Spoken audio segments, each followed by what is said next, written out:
Hello, my name is Taya Graham, and welcome to the Police Accountability Report. As I always make clear, this show has a single purpose, holding the politically powerful institution of policing accountable. And to do so, we don't just focus on the bad behavior of individual cops. Instead, we examine the system that makes bad policing possible. And today, we will achieve this goal by showing you this video depicting the arrest of an El Paso family whose crime was, now wait for it, trying to help a relative who had been attacked, but instead they found themselves in the crosshairs of a raid of their own home instead.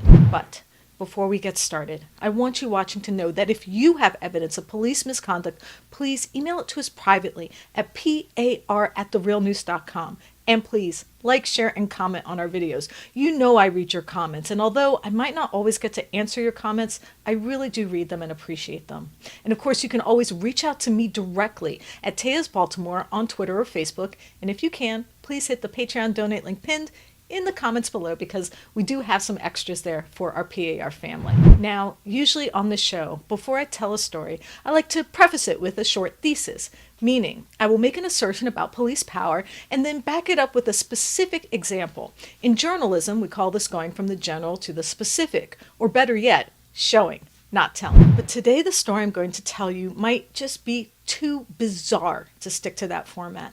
It's a tale of a family who tried to film police and ended up with their house being raided, not by one or two, but 6 El Paso, Texas police. That's right, a family who used their cell phone to exercise their constitutional rights, but instead found themselves arrested, brutalized, and facing serious charges. As you will see in the video we are showing you now, a father and his high school age daughter who simply wanted to record a police encounter in a respectful and legal fashion were looking at jail time. Which is why, instead of using this case to make a larger point about policing, I will instead do something on this show I have never done before, appealing to you, our viewers, for help. Please help me share their story as much as possible to help protect this family.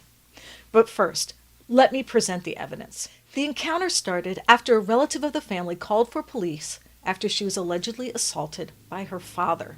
For her safety, the victims asked relatives to record her interactions with police. So Adzari and her sister, and a little later her father Eddie, walked 2 blocks down from their home to the property, which, incidentally, Eddie owns, and started to record. Let's watch. Because I was trying to get away from him so that he wouldn't hit me, and because I knew, I felt like he was going to hit me, and he grabbed me from my ankle, and that's when he hit me, and I was like kicking at him, and I tried like scratching his face, but I just kind of like... One of the officers on the scene seemed completely unfazed by the recording. However, another officer told the family that recording the police was illegal and a form of interference. Take a look. I'm sorry, can I get your name and badge number? You can see it right here. Put that away, I want to take it from Gonzalez and 3.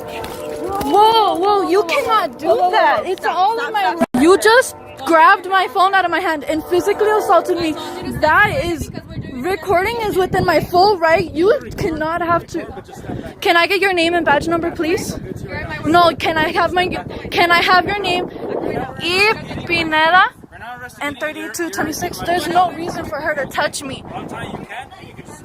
Okay, but there's no reason for her to get physical with me. Suggest you take off. Now. You want to be arrested for interference or take off? Your choice. Interference with what? My investigation. Investigation of what? Family violence. But what am I doing? Why are you doing this? What am I doing? Investigation, ma'am. I told would you to please put your phone away because we're investigating a domestic violence You need to verbally tell us your name and your badge number. You have to do Do that. you want to go in for interference or can you leave, please? Interference of what? For what? How am I interfering? I'm going to give you one last chance. How am I Do interfering? you want to be under arrest for interference or do you want to take off? There's no reason for you to arrest me. What? Why are you touching her? You cannot touch her. I will not hit you, but do not touch me. All right. I will not I'm going to hit get you both for interference. Now, even though the interpretation of interference or the victim's privacy is questioned in this instance because the interview was occurring in the public, in the outdoors, it's what happened next that is the crux of this case. That's because both Adzari and her father complied with the officer's orders to stop filming and left the premises, as you can see here. Get over here. Get over here. She got mad at me for recording. I was just recording. You can't get mad at you. Can't do anything. She's gonna assault you again. She assaulted me physically. She grabbed me. She grabbed my phone. Grabbed me as well. No, they're both under arrest. Let's go. Come on. Sir, they're both under arrest right now. You wanna get another charge for evading arrest? They're interfering with my investigation.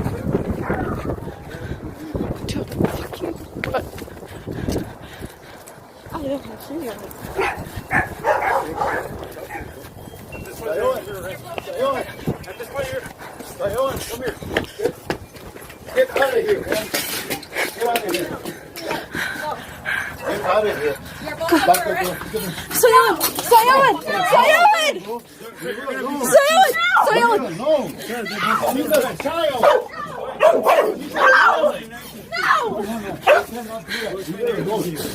No, leave us alone. Get the fuck out of here. She's not trying. Fucking for children. What's wrong with you? What the fuck happened? They got mad at me for recording. I was just recording Judith's statement. But roughly 45 minutes later, not one, not two, but 6 El Paso police showed up at their home in full gear. And these weren't just a couple curious officers who wanted to interview the family about what they witnessed. No. This was a veritable tactical squad that raided the house, attacked, and then violently arrested both Adzari and Eddie. Watch.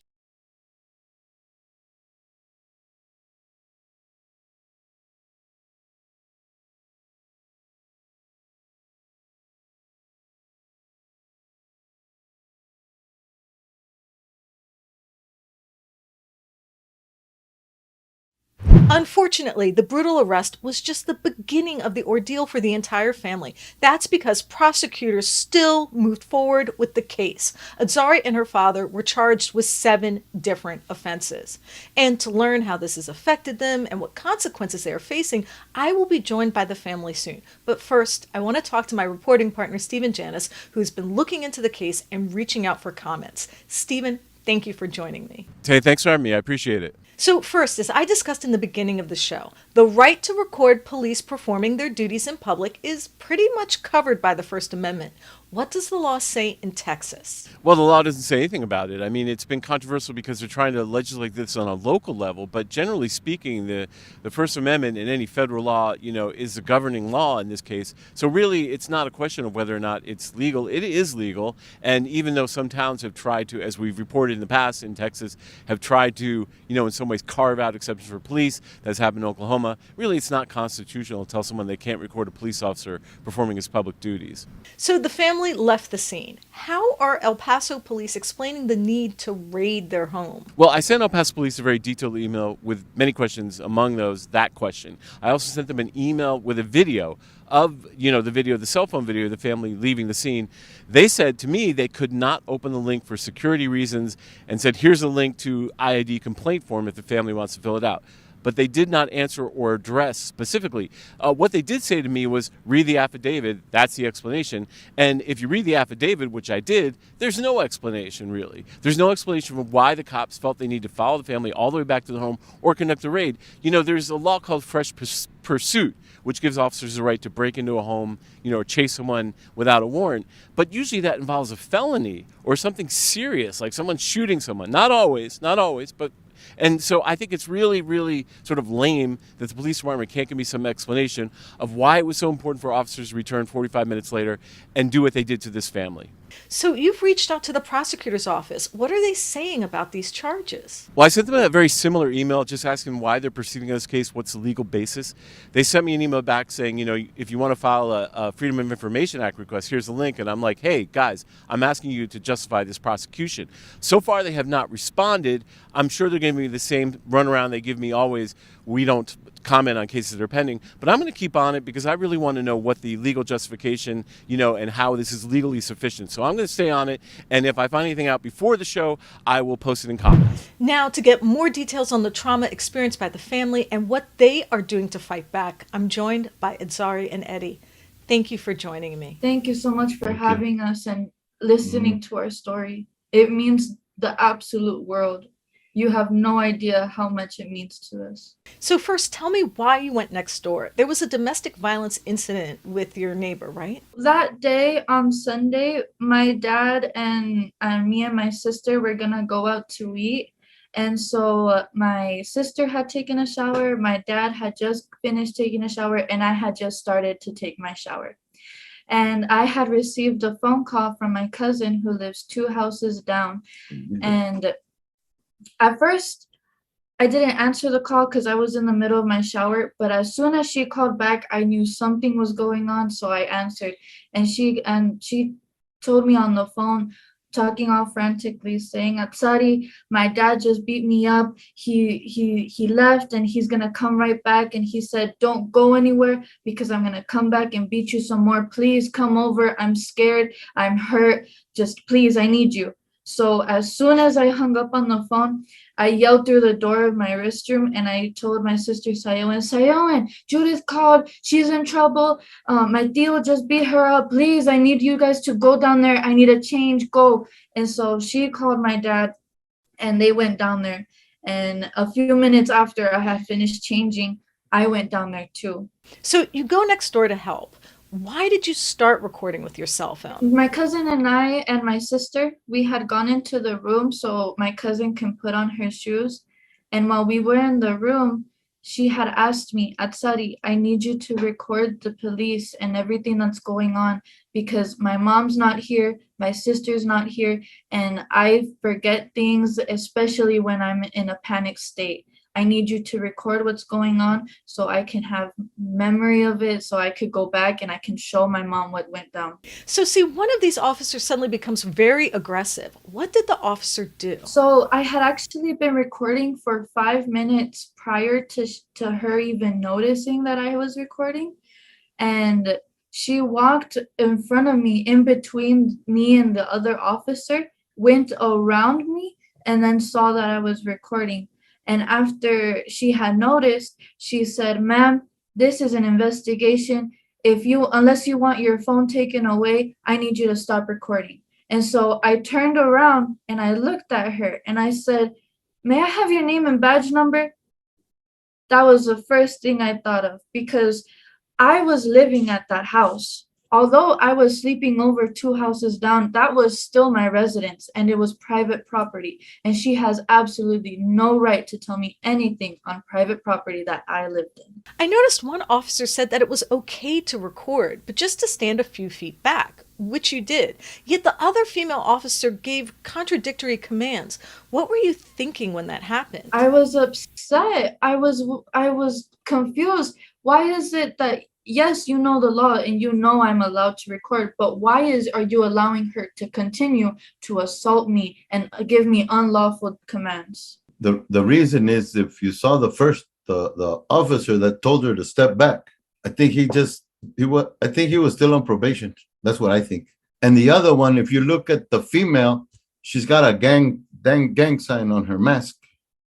She's got that mask with that blue line. And I don't think that it's legal for them to be wearing that when they're working for we the people. Doing with a gang sign on her face. I get so mad at these cops that walk around with gang signs. I believe that is illegal. And they raise their hand to the Constitution. And there's a flag code that says that you can't do that. But the code is not enforced because we are a free people. But when you're working for us, you're not free right now. Right now, you're working for us, and you go by policies. I go by laws. I thought I had heard one of the officers say that you should leave the scene or be arrested. Is that correct? Yeah, she had 2 contradictory statements saying, "If you don't put your phone away, I'll take it away." And then she changed it to, "If you don't stop recording," or "If you don't stop," or I'm sorry, Or leave. "If you don't leave, I'm going to arrest you." And so we did. My dad called for Sayoen, and because, of course, I was living there, his main priority was Sayoen. But she said to go home. Well, I'm going to call my daughter to go home because I said he was living there at that residence. So how am I going to tell her go home? She's already home. It doesn't make sense to me to make both of them go. But they both came to my house because I'm really scared of gang members and people with gang signs, and those people terrify me. I wasn't about to run towards the cops' direction. So once you were in your home, on your property, the officers continued to harass you. What did they do? They were playing tug of war at the door with my dad and Sayo, and I had reached inside to the where the door is. I made it inside, but they got a hold of Sayoin and they got a hold of my dad, and they were pulling them and trying to get them out. And at that moment, I froze for a moment, and the only thing that could come out of my mouth was Sayoin, because I saw her hand slipping from the door frame, and that freaked me out the most.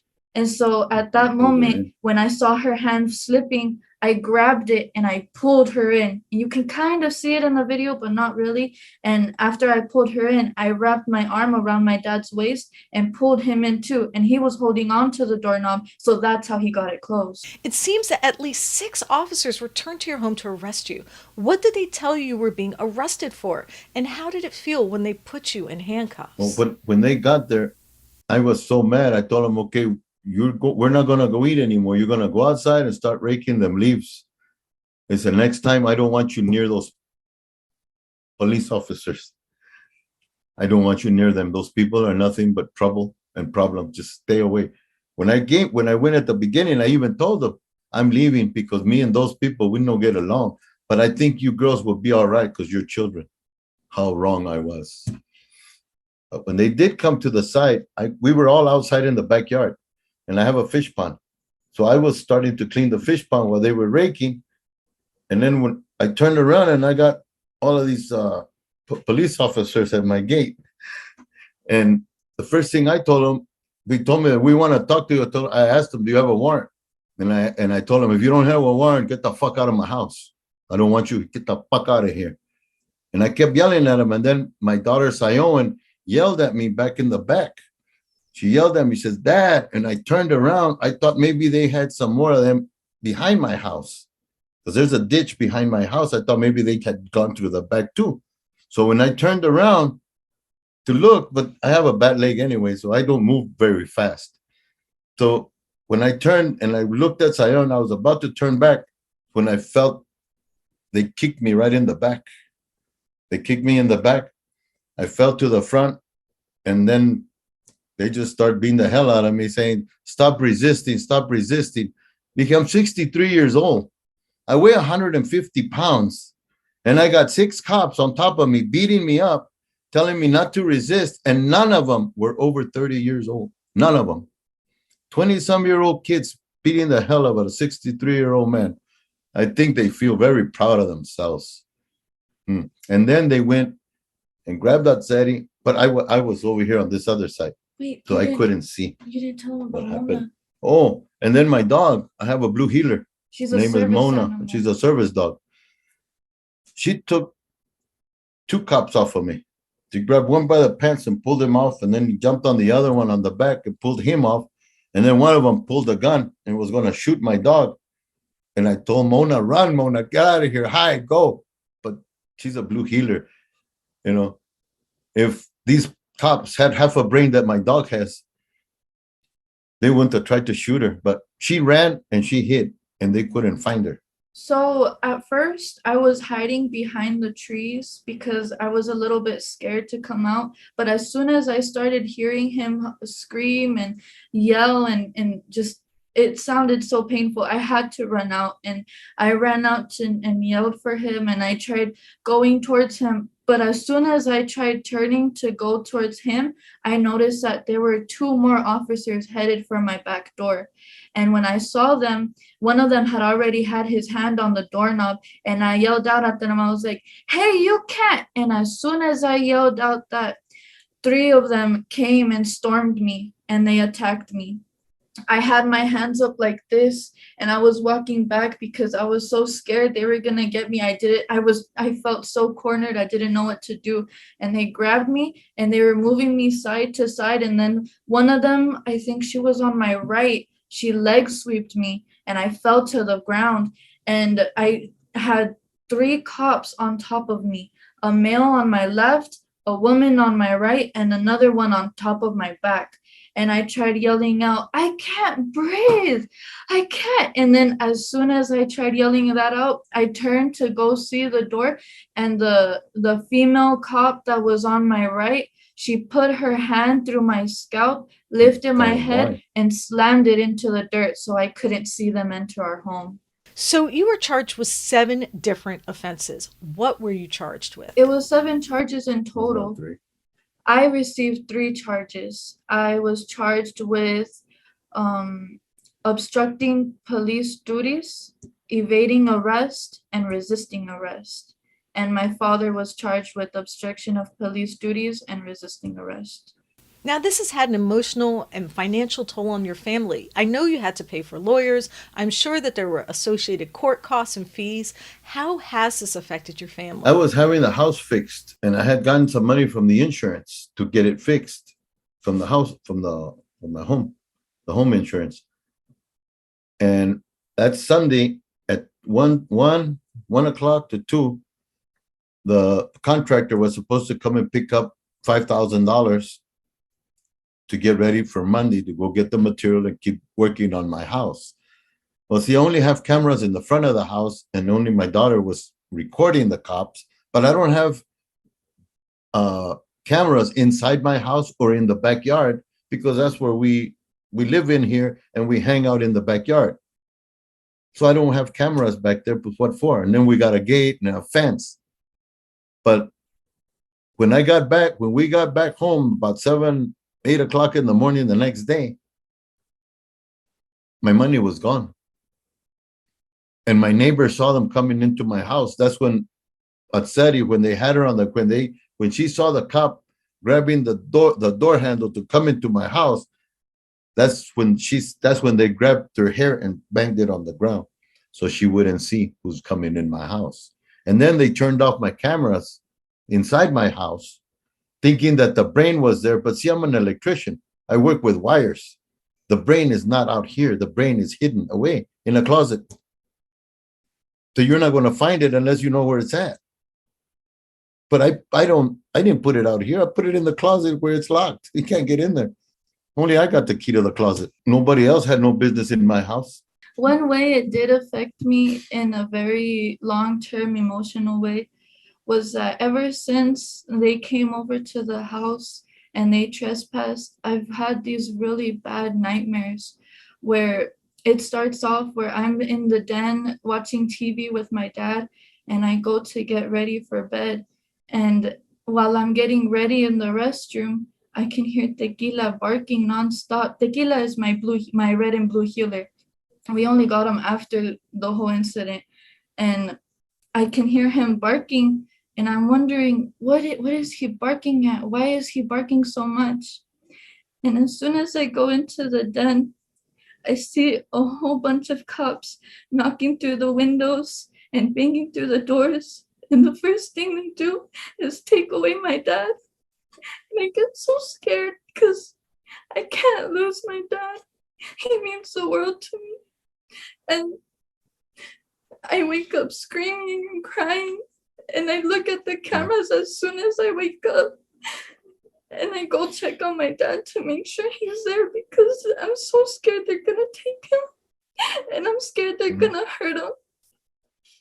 Adzari, I know that was really difficult to share, but thank you for sharing it with me. How can a cop be a cop when they only have 4 months of training? And you know how it took me 12 years to get my license to be an electrician. Somebody that cuts hair, it takes 2 years to get a cosmetology license. But to carry a gun, a badge, and destroy people's lives, 4 months, children walking around with guns. Is something wrong with this picture?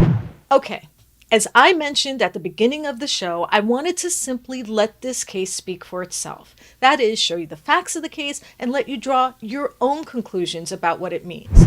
You, like me, witnessed an intelligent young girl thrown to the ground by police because she asserted her rights. You saw a father trying to keep his family safe and found himself assaulted and jailed for doing so.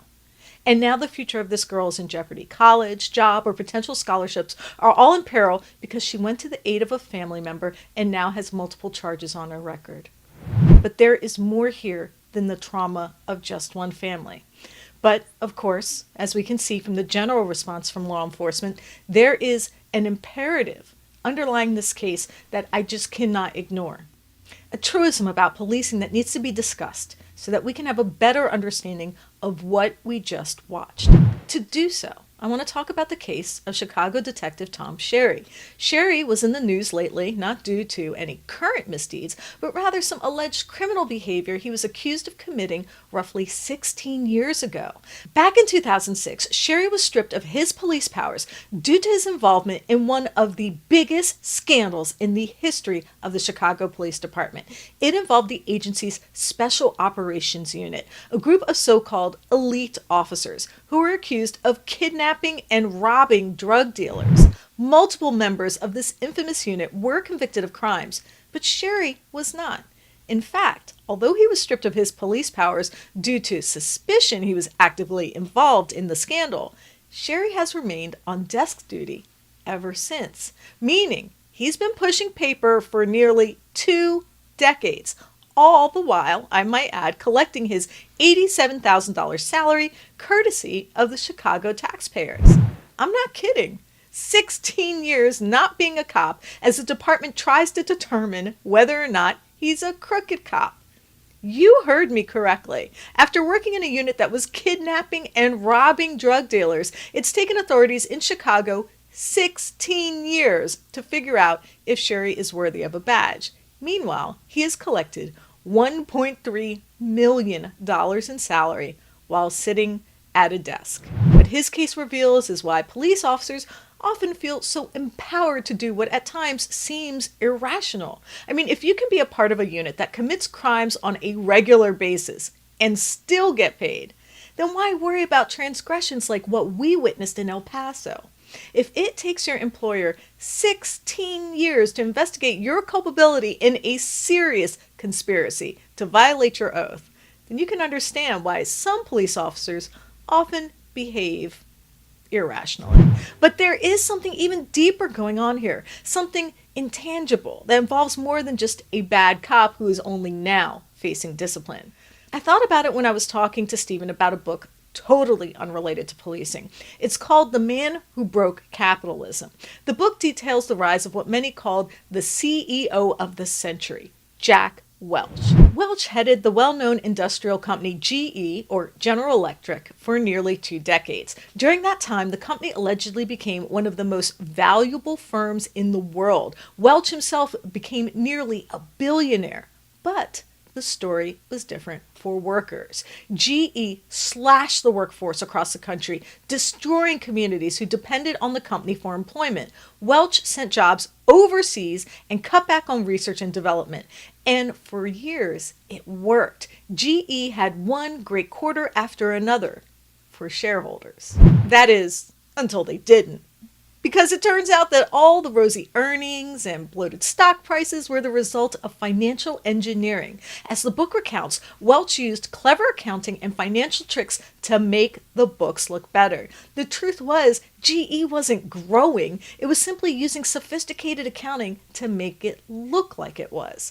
Of course, all this came home to roost when the company almost went bankrupt during the Great Recession. In fact, the company has never recovered from Welch's mismanagement and is now being broken up into parts as it continues to falter and its stock price sinks. So now you're probably asking, why would I bring this up in a show about cops? What does a high-flying CEO and bad policing have in common? Well, lots, if you think about it. Because one of the ways Welch made his bones on Wall Street was through layoffs, that is, cutting staff whenever and wherever he could. Welch and the other Wall Street giants justified these cuts by arguing workers were lazy, unable to compete, or just downright useless. In fact, the rhetoric that has been deployed by the so-called wolves of Wall Street about the American working class is probably worse than has been used against some of our most dangerous enemies. If you look through the history, Welch and his disciples practically made it American capitalist scripture that workers were entitled, dead weight, and not worthy of anything other than a pink slip. So again, I'm sure you're asking the question now, Taya, what the heck does a failed CEO have to do with accountability? Why are you telling me the story of corporate failure in a show about policing? Well, it's kind of simple. If you think about it, despite the fact that GE is tattered and American workers' pay has not risen in decades, Welsh still exists in the mind of corporate America as the literal king, while tens of thousands of families' lives were destroyed by his ruthless disregard for the working class. Welsh is still lionized as the best manager of the century. Meanwhile, we have a cop who still gets a hefty paycheck, even though 16 years ago he was accused of working in a unit that was deemed not just corrupt, but criminal. For 16 years, he was able to collect a full salary with benefits, accruing his pension, and all the other perks, all while people who suffered because of his malfeasance had been hung out to dry. My point here is while a cop doesn't make as much as a CEO, the two professions are similarly insulated from the havoc they create. A bad cop and a bad CEO often skirt accountability and go on to be lionized because they both dwell in the same sphere of inequality that divides and conquers us on a daily basis. Both, in many respects, work in tandem. CEOs say workers are expendable. Some cops act as if we are. CEOs take away our livelihoods. Cops take away our freedom, and both are rewarded handsomely for it. CEOs become unimaginably rich. Cops get pricey pensions that allow them to retire in style, unlike the rest of us. CEOs like Jack Welch are deified as gods of business, while cops are constantly branded as heroes we're either for or against. Now, this doesn't mean that there aren't heroic cops, and this doesn't mean there aren't a few good CEOs, but what I'm trying to point out here is that unlike us, they often don't have to answer for their crimes. Unlike average citizens, like ourselves, they aren't held accountable when they screw up. And this is the point I'm trying to make. Until we change the system, until we create a world where all of us are held to the same standard, the bad CEOs and bad cops will continue to proliferate until both law enforcement and corporate management know they cannot get away with crimes against humanity. Then all of humanity will suffer. That's why it's important to watch what they do. And that's what we will continue to do in this show. I said before, I wanted to let this case speak for itself. You, like me, witnessed an intelligent young girl thrown to the ground by police because she asserted her rights. You saw a father trying to keep his family safe by taking them home and found himself assaulted and jailed for doing so.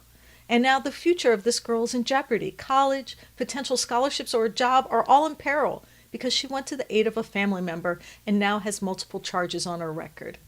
I'm asking you to help me protect Adzari Holguin and his daughter Adzari from any possibility of harassment or intimidation. We really need you to share this video far and wide and let the El Paso police know that the public cares about what happens to this family and that we are watching them closely. We need for their story to be known so these charges on their records don't continue to negatively impact their futures. El Paso, Texas is the largest police department in Texas without body cameras. So I urge folks in Texas to reach out to their representatives to request them. And if there are any members of the Texas legal community or a civil rights attorney who might want to take on this case and help the family, please reach out to me at par@therealnews.com and I can connect you with Eddie and Adzari. I want to thank Eddie and Adzari for speaking with me and sharing their experience with us. Thank you both for coming forward. And of course, I want to thank intrepid reporter Stephen Janis for his writing, research, and editing on this piece. Thank you, Stephen. Hey, thanks for having me. I appreciate it. And I want to thank mods of the show, Noli D and Lacey R, for their support. Thank you. And a very special thanks to our Patreons. We appreciate you. And I look forward to thanking each and every one of you personally in our next live stream. And I want you watching to know that if you have evidence of police misconduct or brutality, please share it with us and we might be able to investigate for you. Please reach out to us. You can email us tips privately at par@therealnews.com and share your evidence of police misconduct. You can also message us at Police Accountability Report on Facebook or Instagram or at Eyes on Police on Twitter. And of course, you can always message me directly at Teas Baltimore on Twitter or Facebook. And please like and comment. I do read your comments and I appreciate them. And we do have a Patreon link pinned in the comments below. So if you feel inspired to donate, please do. We don't run ads or take corporate dollars, so anything you can spare is truly appreciated. My name is Taya Graham, and I'm your host of the Police Accountability Report. Please be safe out there.